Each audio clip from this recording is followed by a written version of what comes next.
तक के जो 2 वीडियो हमारे आए ना, उसमें आपने देखा था कि एल्केन्स के प्रिपरेशन मेथड्स क्या है और उनकी केमिकल रिएक्शंस कैसे हम रीड कर रहे हैं। तो 3 रिएक्शन हमारे पास बची हुई हैं। इसमें एक आइसोमेराइजेशन है। देखो होता क्या है, आइसोमेराइजेशन ना फ्यूल की क्वालिटी को सुधारने का एक तरीका है। क्लियर ना? जो फ्यूल है उसकी जो क्वालिटी है उसको अगर बेटर करना हो, तो अगर सुधारना हो, तो आपके पास एक तरीका है isomerisation. Lower alkanes are not isomerised but butane और higher members of alkanes. Clear? तीन से 3 से तो आप कर भी क्या सकते हो, 2 कार्बन उसमें कर क्या सकते हो, 4 कार्बन होंगे ना, तो उसकी ब्रांचिंग में आप उसको पुश कर सकते हो। तो higher member of alkane if heated with aluminium chloride, एक लुईस एसिड है जिसकी प्रेजेंस में आप ये रिएक्शन करवाएंगे at high temperature, then they convert into stable isomer by the rearrangement reaction. Rearrangement reaction, तो अंडरलाइन करना है इसको, rearrangement reaction. Isomerization is also held by heating alkane with AlCl3HX. Clear ना? Al2SO4 whole thrice H2SO4. Main task तो ये कि एक Lewis acid एक प्रोटोनिक एसिड है, सीधी सीधी सी बात है। तो ये एक ब्यूटेन हुआ और AlCl3 हाई टेम्परेचर ले रखा आपने। इसमें एक आइसोमेराइजेशन रिएक्शन हुआ जिससे क्वालिटी ऑफ द फ्यूल सुधर गई। और क्वालिटी ऑफ फ्यूल से मतलब है एक अनब्रांच्ड अब ब्रांच्ड में कन्वर्ट हो गया है, अनब्रांच्ड अब ब्रांच्ड में कन्वर्ट हो गया है। तो ये एन ब्यूटेन और ये बन गया आइसो ब्यूटेन। अगर हम एन हेप्टेन लेते हैं, सीधे 7 कार्बन पे आ गया, then it converts into the most stable brome, that is a triptane. इसका ये ट्रिवियल नेम है ट्रिप्टेन। तो ये एन हेप्टेन हुआ, 2,2,3 ट्राइमिथाइल ब्यूटेन, इसको ट्रिप्टेन बोलते हो। If we take n octane तो आइसोक्टेन। आइसोक्टेन आपको पता ही है कि पेट्रोल का जो ऑक्टेन नंबर है वो आइसोक्टेन से ही बनता है। तो ट्रिप्टेन 2,2,3 ट्राइमिथाइल ब्यूटेन है। और जो आपके पास 2,2,4 ट्राइमिथाइल पेंटेन है वो आइसोक्टेन है, वो आइसोक्टेन है। चेक कर सकते हैं आप। ये मेरे पास एन ऑक्टेन हुआ, उसको उसने आइसोक्टेन में कन्वर्ट कर दिया सिमिलर कंडीशंस लेकर, और रीअरेंजमेंट रिएक्शन इसमें प्रोसीड की है। और जब कभी भी कोई रीअरेंजमेंट रिएक्शन प्रोसीड कर रही हो, तो देखिए आप थोड़ा सा ध्यान से कि ये वाला मिथाइल, यहां से ये जो मिथाइल ग्रुप है ये एडजसेंट में 1,2 मिथाइल शिफ्ट हुआ है और ये हाइड्रोजन इसके एडजसेंट में, और AlCl3 होने की वजह से कहीं ना कहीं आप शक कर सकते हो कि इसने H माइनस लिया होगा। एल्केन्स में से H यहां से इजिली हटाने देंगे नहीं, लेकिन कहीं ना कहीं एक कैटालिटिक फोर्स है और प्रोटॉन भी साथ में ले रहे हो, तो मोस्ट पॉसिबिलिटी है कि H माइनस के फॉर्म में यहां से गया हो, और ये जो आपके पास यहाँ कार्बोक्टेन बना वहां से मिथाइल माइनस शिफ्ट होकर उसको रीअरेंज कर रहे हो। मोस्ट प्रोबेबल केस है ये। Reaction is used in the petroleum industry, जैसा कि मैं आपको बता रहा हूं, इससे फ्यूल की क्वालिटी को हम सुधारते हैं। With the help of this reaction we can convert unbranched alkane to the branched alkane. Same fuel की क्वालिटी को सुधारने का एक बहुत बढ़िया तरीका है आइसोमेराइजेशन। और एक खास बात क्या है, एल्केन्स में, एल्कीन्स में और एल्काइंस में सब जगहों पर आइसोमेराइजेशन रिएक्शन चलती जरूर है। लोअर ऑक्टेन नंबर को हायर ऑक्टेन नंबर की तरफ अगर आप लेके जाना चाहते हो, तो आपको आइसोमेराइजेशन का सपोर्ट लेना चाहिए। और bad fuel to good fuel, जैसा कि हम बार बार बोलते हैं। फिर भाई सीधी सी बात है, कंबशन की रिएक्शन है, बर्निंग करवानी है बस। Combustion is a rapid oxidation that takes place at high temperature. लेकिन ध्यान रखने वाली बात है, एक रिएक्शन थी पायरोलाइसिस, वहां भी टेम्परेचर हाई था, वहां ऑक्सीजन एब्सेंट था। यहां ऑक्सीजन आपको लेकर ही चलना पड़ेगा, कंप्लीट कंबशन बोलते। तो जितने कार्बन होंगे उतने CO2, जितने हाइड्रोजन होंगे उसके हाफ वाटर मोलिक्यूल्स बन जाने हैं। Little control over the reaction is possible. हाँ बिल्कुल, इसको कंट्रोल्ड ऑक्सीडेशन पे ले जाया जा सकता है, except for moderating the temperature and controlling the fuel, air ratio is achieve efficient burning। तो जैसे कि आप जितने कार्बन लेके चल रहे हैं, मान लो ये 3 कार्बन का CO2, जितने इसमें आप हाइड्रोजन लेके चल रहे हैं उसके हाफ वाटर मोलिक्यूल, बाकी 3n+1/2 से आप ऑक्सीजन बैलेंस कर सकते हैं। जैसे 3 into 3 + 1/2 हो गया, तो 10/2 से ये आपका 5 हो गया। ठीक है जी, 5O2 आप यहां पे लेके चल रहे हो। लो जी, नेक्स्ट टारगेट इस चैप्टर का एक अच्छा टॉपिक है और लास्ट टॉपिक है एरोमेटाइजेशन। इसी एरोमेटाइजेशन को आप लोग साइक्लेशन, इसी एरोमेटाइजेशन को आप लोग डी हाइड्रोजनेशन और इसी एरोमेटाइजेशन को आप लोग कैटालाइटिक रीफॉर्मिंग बोलते हो। कैटालाइटिक रीफॉर्मिंग, हर नेम का अपनी इंपॉर्टेंस है। जैसे कि मैं एनहेक्सेन यूज कर रहा हूं, तो एनहेक्सेन, अब देखो ना, बच्चे कई बार बोलते हैं सर एनहेक्सेन की जगह एनपेंटेन, क्योंकि आप 5 कार्बन का भी तो एरोमेटिक कंपाउंड है ही आपके पास। तो मैं उनको जवाब देता हूं, 5 कार्बन का जो एरोमेटिक कंपाउंड है वो एक चार्ज्ड स्पीसीज है, और 4 कार्बन का भी एक चार्ज्ड स्पीसीज है, 4 कार्बन का भी एक चार्ज्ड स्पीसीज है, और वैसे ही 3 कार्बन की भी एक charged species. First neutral aromatic compound अगर इस पूरी ऑर्गेनिक केमिस्ट्री में कहीं है, फर्स्ट न्यूट्रल एरोमेटिक कंपाउंड अगर हमारे पास ऑर्गेनिक केमिस्ट्री में है, तो वो सिर्फ एक ही जगह पर है, वो सिर्फ एक ही जगह पर है, वो है बेंजीन। तो एन हेक्सेन का Cr2O3 Al2O3 की प्रेजेंस में क्या हुआ जी? Catalytic, catalytic रीफॉर्मिंग। रीफॉर्मिंग से मतलब है कोई एक एलिफेटिक एरोमेटिक में कन्वर्ट हो रहा है, कोई एक एलिफेटिक, कोई एक एलिफेटिक, कोई एक एलिफेटिक एरोमेटिक में कन्वर्ट हो रहा है, कोई एक एलिफेटिक एरोमेटिक में कन्वर्ट हो रहा है। तो एलिफेटिक एन हेक्सेन था और ये एरोमेटिक में कन्वर्ट हो गया Cr2O3 Al2O3, और टेम्परेचर अच्छा खासा चाहिए, वो हीटिंग के साइन से पता चल रहा है। एनहेप्टीन, अब देखो 1 carbon, 2 carbon, 3 carbon, 4 carbon, 5 carbon, 6 carbon, 7 carbon, पहला, दूसरा, तीसरा, फोर्थ, फिफ्थ, सिक्स्थ, ये आपस में कनेक्ट होंगे। तो यहां से आपके पास एक कार्बन फालतू मिथाइल, तो इससे जो बनता है वो है टोलुइन। और ऐसे जब 8 कार्बन लेके चलोगे आप, ऐसे जब आप लोग 8 कार्बन लेके चलोगे, तो 8 कार्बन में जो पॉसिबिलिटी और प्रोबेबिलिटी है 2, 4, 6, 8 है।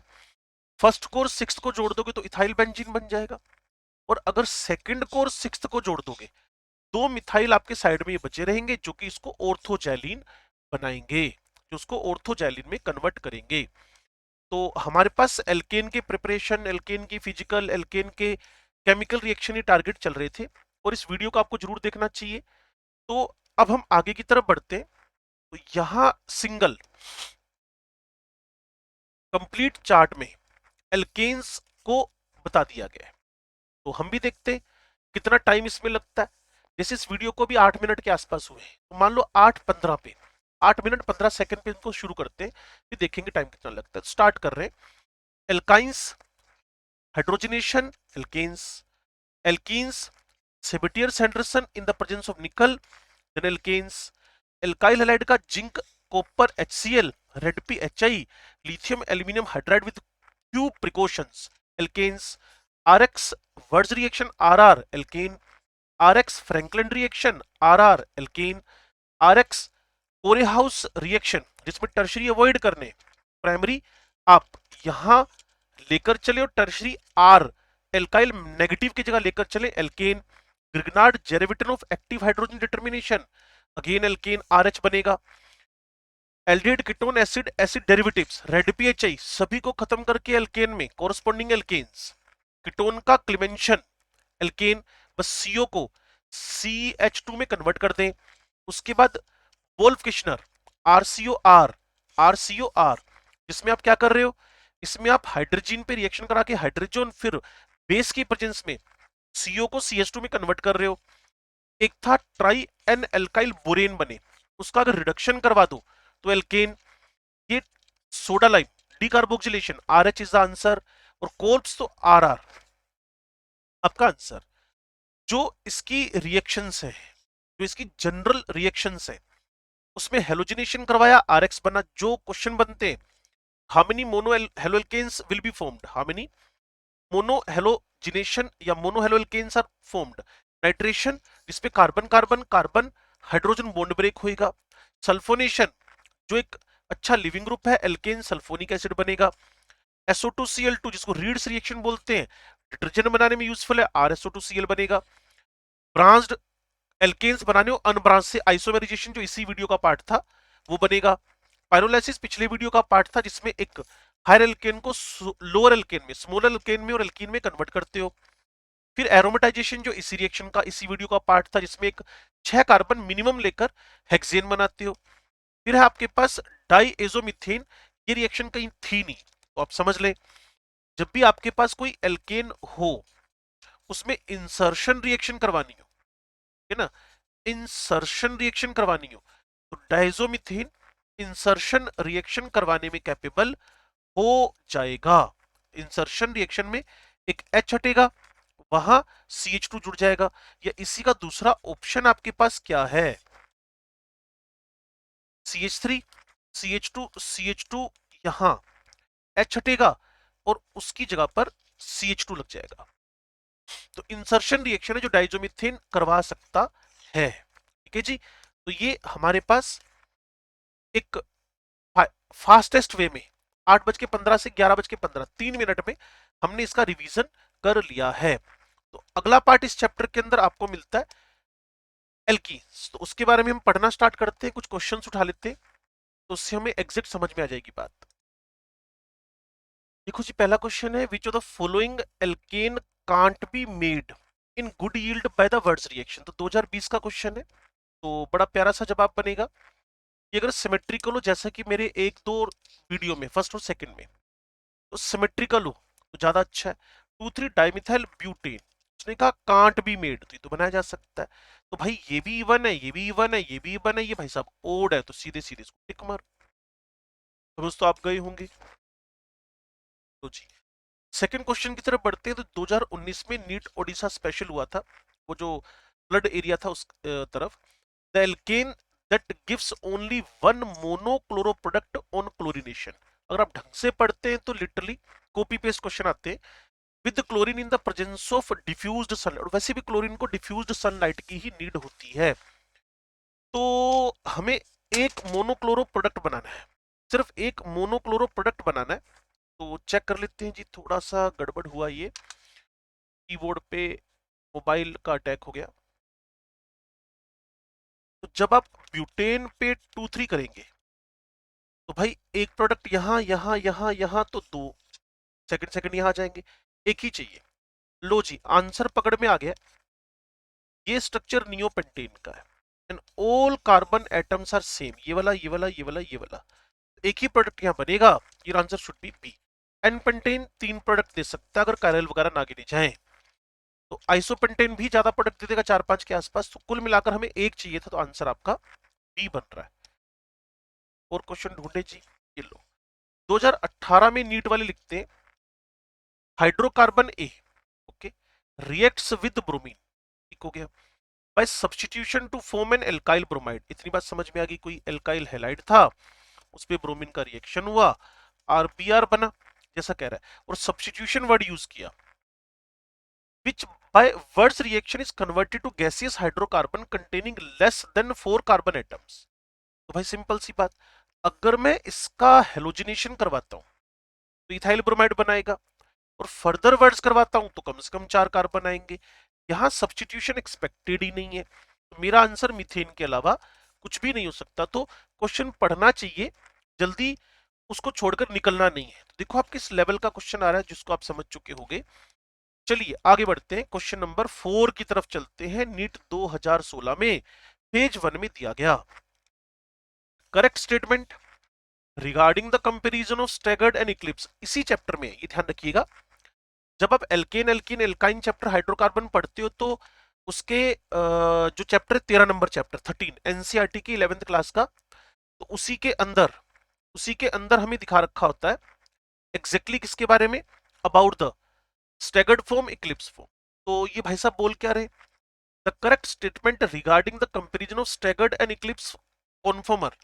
सबसे पहले तो हम इक्लिप्स देख ले, ये स्टैगर्ड बना दिया मैंने, स्टेबल पहले बन गया, और यहां इसका इक्लिप्स फॉर्म बन गया।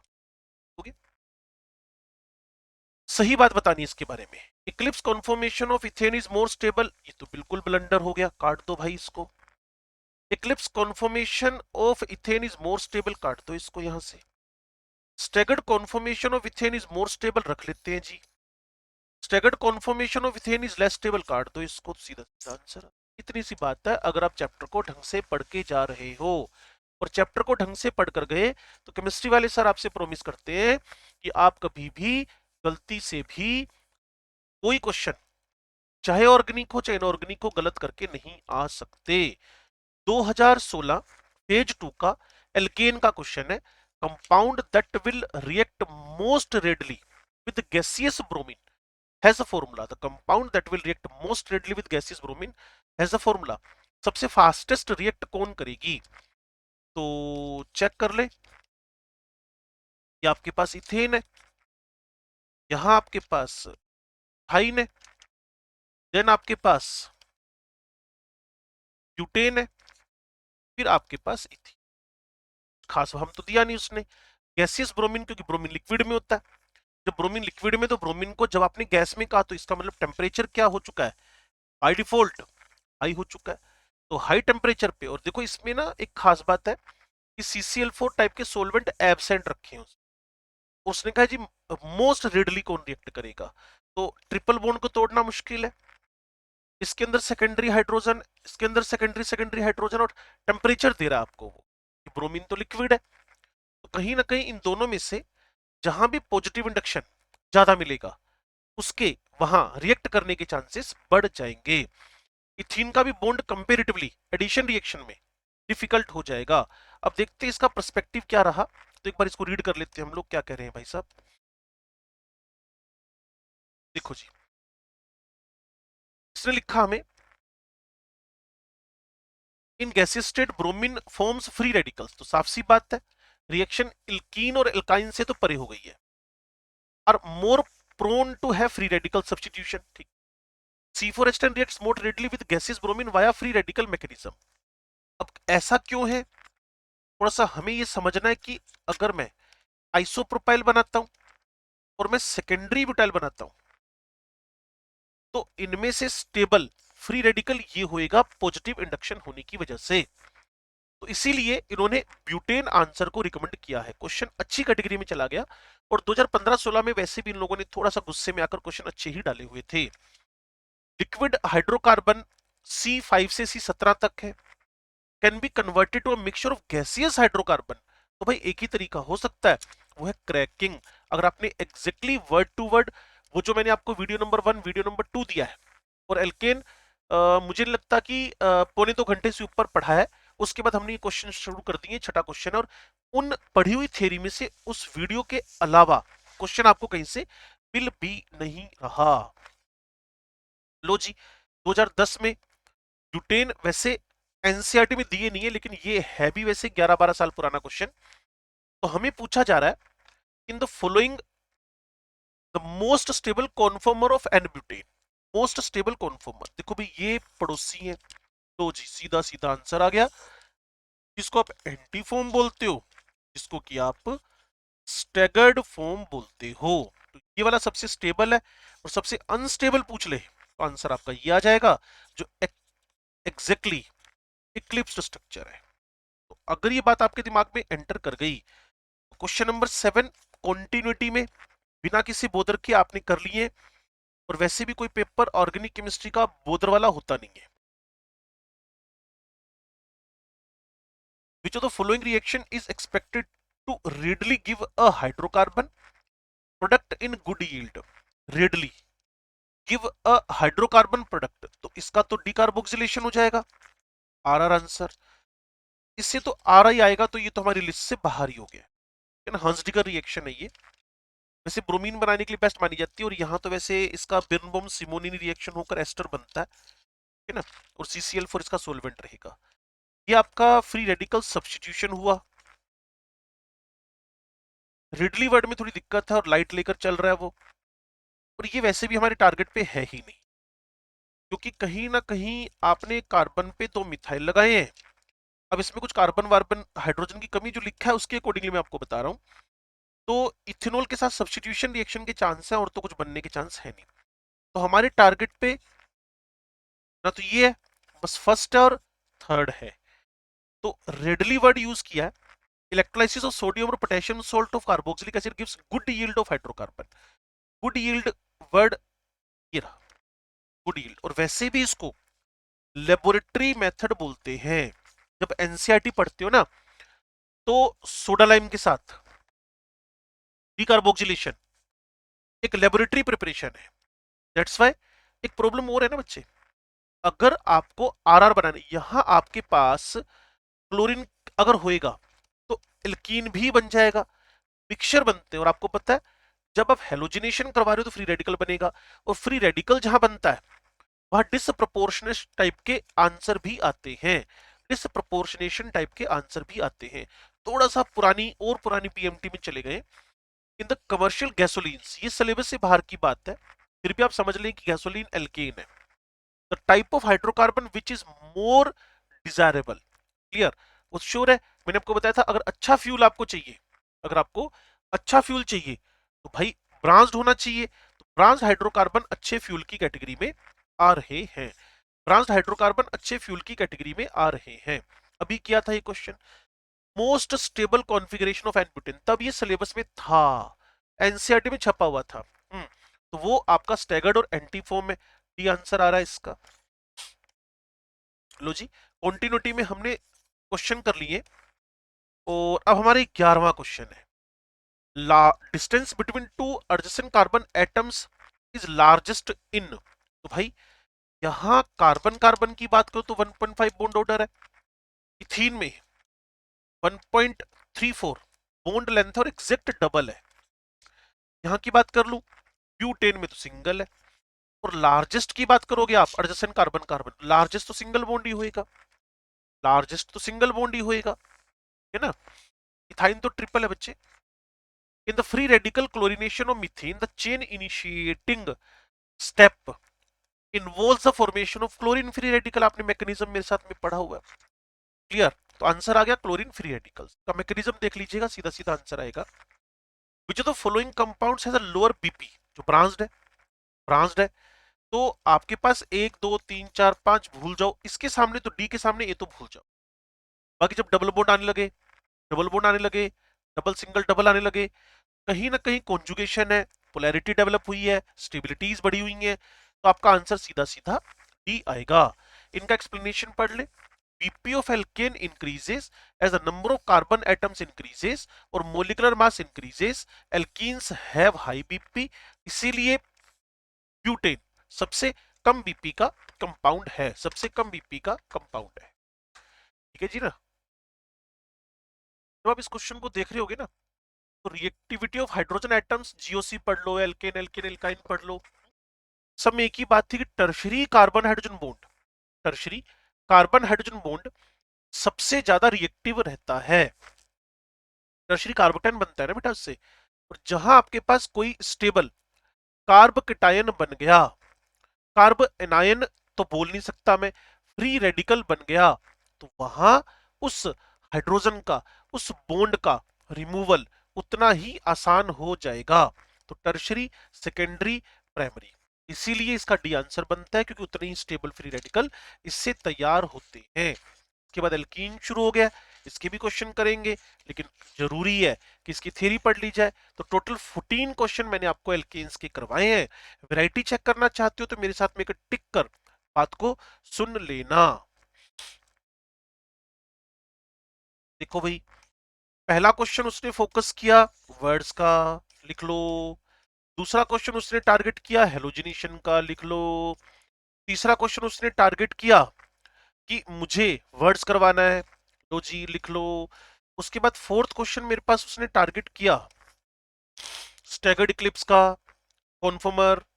फिर उसने ब्रोमिनेशन करवाया, तो अगेन हेलोजिनेशन को टारगेट किया, words halogenation, words halogenation, words halogenation. लो जी थोड़ा आपको समझना है। छठा क्वेश्चन क्रैकिंग, सातवां क्वेश्चन वही वापस स्टैगर्ड इक्लिप्स, है जी। और आठवां क्वेश्चन, इसमें थोड़ा सा अब आपको हंसडिकर और सात सॉरी हंसडिकर है लेकिन काम का नहीं है हमारे, और उससे भी कोई एल्काइल आयोडाइड नहीं बन रहा, ब्रोमाइड के लिए स्पेशल है वो, चलो बाद में बात करेंगे। तो एक तो डिकार्बोक्सिलेशन, जिसमें कि इलेक्ट्रोलाइटिक ऑक्सीडेशन करवा रहे हो, आरआर बनता है। और दूसरा दूसरा आपके पास हेलोजिनेशन, हेलोजिनेशन पे खास फोकस किया हुआ अगर आप सुन पा रहे हो। उसके बाद बीपीएमपी, तो आप कहां पहुंच गए, फिजिकल प्रॉपर्टीज पे। उसके बाद again skew and gauche form आ गया। उसके बाद सिंगल बॉन्ड की लेंथ पूछ ली गई है। उसके बाद अगेन हेलोजिनेशन आ गया, हेलोजिनेशन पे ज्यादा क्वेश्चन आ रहे हैं। उसके बाद लोएस्ट बीपी, फिर एमपीबीपी पूछ लिया। और लास्ट क्वेश्चन उसने मुझे वही टर्शरी कार्बन और सेकेंडरी कार्बन हाइड्रोजन और प्राइमरी कार्बन हाइड्रोजन बॉन्ड कहां इजीली टूट रहा है, इस पे क्वेश्चन बनाकर पूछ लिया है। तो आप समझ सकते हैं टॉपिक कहां कहां से, वर्ड्स, हेलोजिनेशन, एमपीबीपी, इसके अलावा हल्का फुल्का सा डीकार्बोक्सिलेशन या कोल्ब्स रिएक्शन। अब हमारा जो चैप्टर स्टार्ट होने जा रहा है वो एल्कीन। ध्यान से देखिएगा, क्योंकि मैंने आपको बताया जो 14 हमारे क्वेश्चन थे प्रीवियस ईयर पेपर्स नीट के, वो हमने ऑन द बिहाफ ऑफ अपने वीडियो डन कर लिए हैं। एल्कीन्स का जनरल फॉर्मूला CnH2n है। इनको आप फंक्शनल ग्रुप अगर बोल रहे हैं तो वो एल्कीन नाम है उसका। डबल बॉन्ड में एक सिग्मा एक पाई है, जैसा आप जानते हैं। डबल बॉन्ड वाले कार्बन sp2 हाइब्रिडाइज्ड है, क्योंकि 3-3 सिग्मा है ईच पर। और जो आपके पास ज्योमेट्री है वो ट्रायगोनल प्लेनर है, जहां आपके पास कार्बन कार्बन sp2 हाइब्रिड होंगे। है जी। कार्बन कार्बन बॉन्ड की लेंथ भी आपको पीछे बताया था कि 134 मीटर में। कार्बन हाइड्रोजन डबल बॉन्ड वाले कार्बन से होने की वजह से 110 पिकोमीटर हो गया है। और जो कार्बन कार्बन डबल बॉन्ड की जो स्ट्रेंथ है वो थोड़ी सी ज्यादा हो गई है, एग्जैक्ट डबल नहीं हुई है।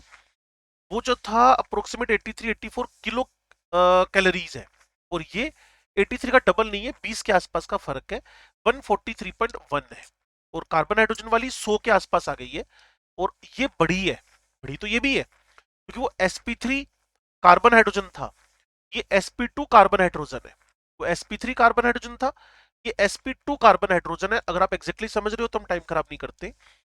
चेन आइसोमेरिज्म इसमें है, पोजीशन इसमें है, रिंग चेन इसमें है, ऑप्टिकल है, ज्योमेट्रिकल है, फंक्शनल ये भाई साहब भूल गए। रिंग का ही दूसरा वर्जन फंक्शनल है, रिंग का ही दूसरा वर्जन आपके पास कौन है, फंक्शनल है। ठीक है जी। अब चलते हैं जी MOP, method of preparations. Method of preparations, preparation methods की तरफ बढ़ते हैं। प्रिपरेशन मेथड में एलिमिनेशन रिएक्शन, एलिमिनेशन रिएक्शन दो टाइप की, एक ही जगह से एलिमिनेशन होना या फिर दो जगह से, 1-1 एलिमिनेशन होना या बीटा 1-2 एलिमिनेशन होना। तो कहीं ना कहीं अगर मैं elimination reactions consist in removing the two groups, वो HOH हो सकता है, वो HCl हो सकता है। Elimination reaction consist in removing the two groups, generally one being a proton and other is living group from one or two carbon atoms of a substance to form an unsaturated link। Carbon carbon, यहाँ H यहाँ X, carbon carbon यहाँ H यहाँ OH। तो होएगा क्या, elimination में removal होएगा दो ग्रुप्स का, generally one being a proton and other leaving group X हो गया प्रोटॉन, दूसरा हाइड्रोक्साइड हो गया, from one or two carbon atoms of a substrate to form an unsaturated link. अब सोचो ना, अगर मैं इसको यहां से उड़ा देता हूं, अगर मैं इन दोनों को यहां से रिमूव करता हूं, तो इन जगहों पर डबल डबल बॉन्ड बनने लगेंगे, तो एक अनसैचुरेटेड ग्रुप जनरेट हो जाएगा। ये देखिए ये जी। टाइप ऑफ एलिमिनेशन 1-1 भी हो सकता है, 1-2 भी हो सकता है। 1-1 का मतलब है एक ही जगह से दोनों उड़ना, और 1-2 का मतलब है आस पड़ोस से 1 और 2 से उड़ना। तो 1-1 एलिमिनेशन, 1-2 एलिमिनेशन। अगर एक ही जगह से उड़ा 1-1 और एडजेसेंट से अगर रिमूवल हुआ तो वो होएगा 1-2 एलिमिनेशन, जिसको अल्फा बीटा एलिमिनेशन भी बोलते हैं। वो अल्फा है, ये बीटा है। ठीक है जी। तो alpha elimination, when the two atoms और groups are eliminated from the same carbon, the process is called alpha elimination. Beta elimination, when two groups or atoms are removed from the two adjacent carbon atoms, the process is known as the beta elimination. Beta elimination, some important terms, substrate जो कि elimination में participate करके alkene they, the molecular ion which undergo change is cold, undergo change is cold, जिसमें खुद में change आए वो substrate है। वैसे जीओसी में आपको बताया हुआ भी है। बेस एलिमिनेशन करवाएगा, नेगेटिव हो सकता है इथोक्साइड टाइप से, न्यूट्रल हो सकता है ammonia lithium aluminium hydride type से, विच अब्स्ट्रैक्ट द प्रोटोन, प्रोटोन तो एसिड है तो बेस तो लाना पड़ेगा। लिविंग ग्रुप, लिविंग ग्रुप ये OH भी हो सकता है, ये हेलाइड भी हो सकता है। Like it is an ion or molecule which leaves a substrate with a pair of electron. The tendency of leaving group is inversely proportional to basic strength. Base तो लोन पे डोनर होती है ना बच्चे। तो बेसिक स्ट्रेंथ के बारे में आपको बार बार ये पता चलता जाएगा, बस जुड़े रहना और बात को सुनते रहना। बेसिक स्ट्रेंथ लिविंग ग्रुप का उल्टा चलता है। और अगर इसका इस तरीके से लाइन बोल दी जाए कि जो एसिडिक स्ट्रेंथ है इलेक्ट्रॉन खींचने वाले, वो एलजी ग्रुप का डायरेक्टली, लिविंग ग्रुप का डायरेक्टली चलता है। ठीक है जी। बेसिक इनवर्सली टू लिविंग और एसिडिक जो बेसिक है universally to leaving, acidic directly to leaving group होएगा। बाकी अगर किसी का लिविंग ग्रुप नेचर बढ़ाना है तो उसका साइज भी बल्कि कर दो, तो I माइनस एक अच्छा लिविंग ग्रुप माना जाता है। मान लो आप 5 किलो का एक बैग अपने इस कंधे पे लेके बैठे हो, इस कंधे पे लेके बैठे हो, तो 5 किलो का बैग और उसकी जगह 50 किलो का बैग रखोगे, 50 किलो के बैग का गिरने का चांस, लीव करने का चांस आपके शोल्डर से ज्यादा होएगा। तो जितना बड़ा साइज है, जितना बड़ा साइज है उसके रिमूवल के चांस उतने ही ज्यादा होने वाले हैं। दैट्स वाई हम बोलते हैं कि बड़ा लिविंग ग्रुप है तो उसके रिमूवल के चांस ज्यादा है, और छोटा लिविंग ग्रुप है तो उसके रिमूवल के चांस कम है। तो beta elimination can occur by 3 different mechanisms. Even mechanism है, E2 मैकेनिज्म है और इवन सीबी मैकेनिज्म है। तो उसके बारे में हम बात करने वाले हैं, ध्यान से सुनिएगा और समझिएगा।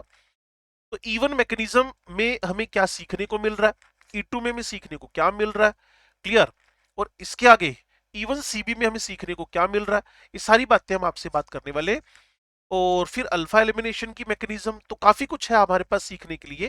तो क्यों ना फिर इसको अगली वीडियो में डाला जाए, क्योंकि अब मुझे अब ऑफलाइन क्लासेस के लिए जाना है वाइटरे इंस्टीट्यूट सेक्टर 34। तब तक आप इसको प्रॉपरली सीख लें, रीड कर लें, और ऐसी सीरीज कंटिन्यू रहेगी विद क्वेश्चंस। इसके एल्कीन के खत्म होती मैं एल्कीन के क्वेश्चन इसमें जोड़ दूंगा, ऐड कर दूंगा, लेकिन इस लाइनों को ध्यान से आपको पढ़ना पड़ेगा, तब बात बनेगी। तब तक के लिए नमस्कार, मिलते हैं जी। हेल्दी रहिए, पढ़ते रहिए। और एक परीक्षा पे चर्चा पे मोदी जी ने बात बोली, हमारे देश के प्रधानमंत्री ने बड़ी सिंपल बात बोली है, अगर आपका मन कहीं और है तो आपको सुनना बंद हो जाता है। माध्यम, मीडियम मैटर नहीं करता, आप ऑनलाइन पढ़ रहे हैं ऑफलाइन पढ़ रहे हैं, मीडियम डजंट मैटर, मैटर आपका मन है। और इस बात को आप थोड़ा सा आंखें बंद करके सोचना, तब आपको पता चलेगा इस लाइन में कितना बड़ा ट्रुथ है।